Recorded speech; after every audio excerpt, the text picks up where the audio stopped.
Aditya Marta, merumah tangga warga Jalan Prajurit Yusuf Zain Kalidoni, datangi sentra pelayanan kepolisian terpadu Polrestabes Palembang guna bikin laporan polisi.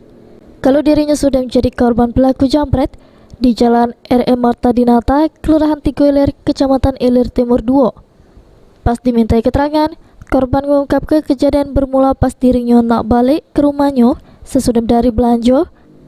Tiba-tiba datang dua wong pelaku yang guna ke sepeda motor, mepet dirinya, nyamber HP yang ditaruh korban di dashboard motornya, dan langsung berdebis berlari. Korban sempat berteriak minta tolong, tapi wong sekitar tidak kata yang ngirau ke. Atas kejadian tersebut, korban mengalami kerugian jutaan rupiah.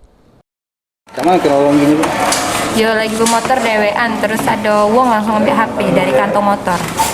bermotor juga dan nyamber. Iya. Uang berapa? Wong dua. Posisi HP di mana?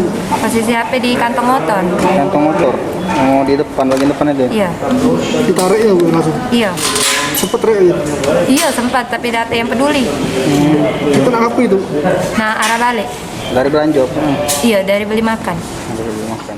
Laporan sudah diterima, selanjutnya ditindaklanjuti Satreskrim Polrestabes Palembang. Heru Wahyudi, PAL TV.